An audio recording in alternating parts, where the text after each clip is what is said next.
Isa-isa kong tinitingnan ang mga kasama ko. Mga mukhang pagod. Mga mukhang gutom. Pero buhay. At doon, naintindihan ko, minsan, ang tunay na tapang, hindi ang lumaban hanggang sa dulo, kundi ang tanggapin na kailangan mong mabuhay para lumaban pa sa susunod na mga araw. Pero hindi pa pala dito nagtatapos, dahil ang araw na yun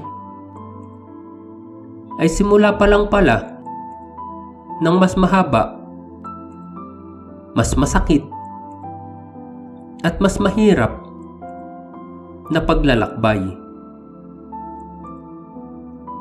Hindi namin alam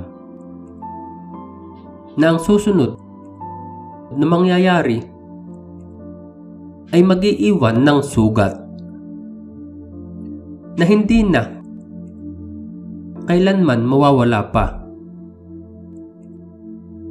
Isang lakad na susubok sa katawan at sa pagkatao. Pero sa sandaling iyon, isa lang ang iniisip ko. Buhay pa ako at lalaban pa ako, kahit hindi na sa digmaan. Dahil ang pagbagsak ng Bataan hindi katapusan ng kwento, kundi simula ng pinakamadilim na bahagi nito. Sa araw na iyon, natapos ang laban.